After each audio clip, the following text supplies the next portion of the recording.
ইতিহাস জানতে পারি। আমরা জানি যে ইতিহাসের ক্ষেত্রে একটা লিটারারি এভিডেন্স বলে জিনিস আছে।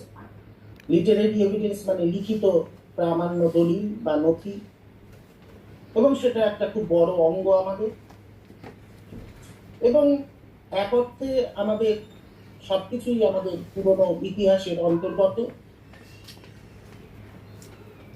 এবং পুরনো ইতিহাসকে জানা আমাদের নানা দিক থেকে সেটা নিয়ে আলোচনা করছি না যে কেন আমরা ইতিহাস চর্চা করি। দরজাটা একটু বন্ধ করি। আচ্ছা, পুঁথিবিদ্যা আমরা কেন আলোচনা করবো সেই নিয়ে আমরা আলোচনা করছি, কিন্তু এটা অক্সিলিয়ারি বিদ্যা, অর্থাৎ আমাদের অন্য একটা বিদ্যা, অর্থাৎ সংস্কৃতি বিদ্যার বিপুল পরিসরের এটা একটা সহায়ক বিদ্যা। আবার পুঁথিবিদ্যা একটা কম্পোজিট নলেজ, এটা মনে রাখতে হবে। পুঁথি কর্মশালাগুলিতে যেটা একেবারেই মানে ঘুরিয়ে পেঁচিয়ে বলা হয়, অথচ বলা হয় না, যে সেটা হচ্ছে গিয়ে অনেকগুলো জিনিস না জানলে পরে পুঁথি চর্চা করা সম্ভব হয়।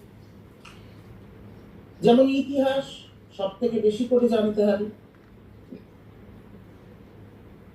হবে, সেই ভাষার ভেতরের খাঁজখোঁজগুলো। শুধুমাত্র অক্ষর চিনলেই পুঁথি শেখা হয়ে গেল এটা নয়। আমরা 7 দিন ধরে, 10 দিন ধরে, 15 দিন ধরে অক্ষর চিনতে পারি, কিন্তু অক্ষর আসলে ওরকম ভাবে চেনা যায় না। অক্ষর চিনবার পদ্ধতি হচ্ছে কি, যত পুঁথি নাড়বেন তত আপনারা অক্ষর সম্বন্ধে জানতে পারবেন।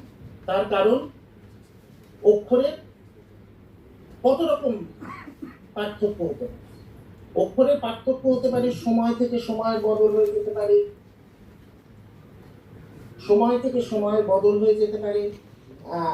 হ্যাঁ, বুবুল, আজকে 1:30টার সময় আমার ওই